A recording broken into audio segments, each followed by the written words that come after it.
Hello boys and girls. Today we're gonna do these pages during the video conference.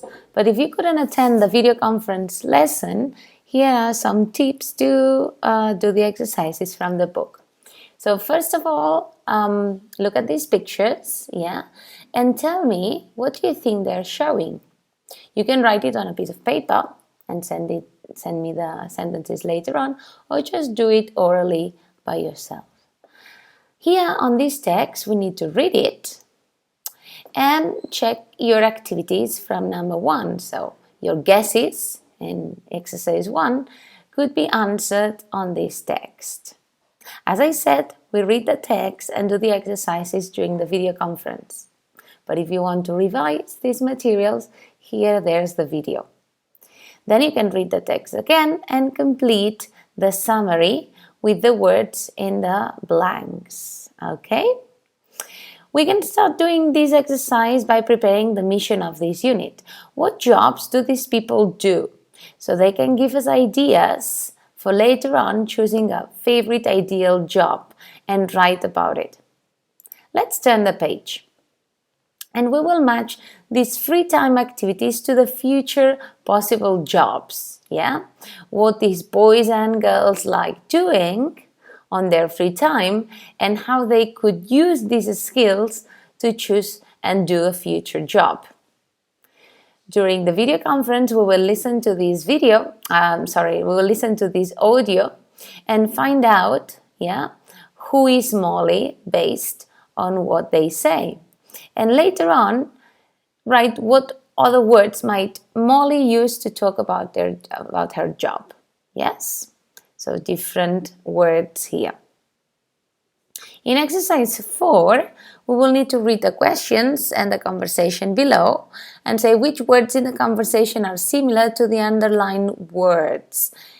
So what are the synonyms for these underlined words and expressions?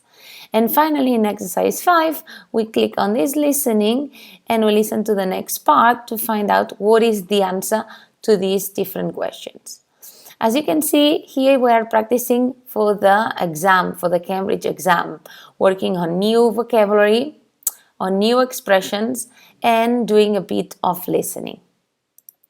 Let's turn the page and continue practicing and talking about the Cambridge exams.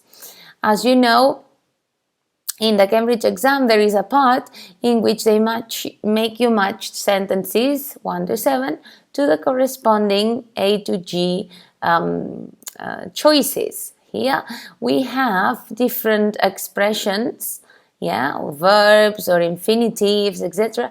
And we need to match it to the corresponding grammar.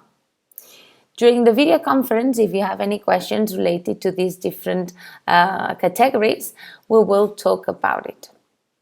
Then we need to use these different structures from exercise 2 to complete these spaces.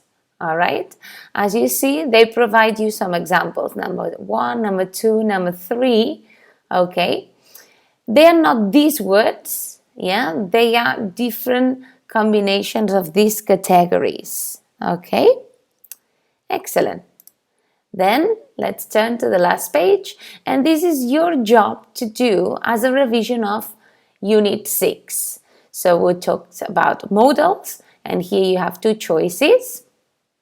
And we talked about present perfect continuous, and the verb in brackets needs to be put in present perfect continuous. Finally, as I explain you in the next square, you will need to write a blog about your future ideal job and what things you would do in your day. Read the instructions and please send me the text by email.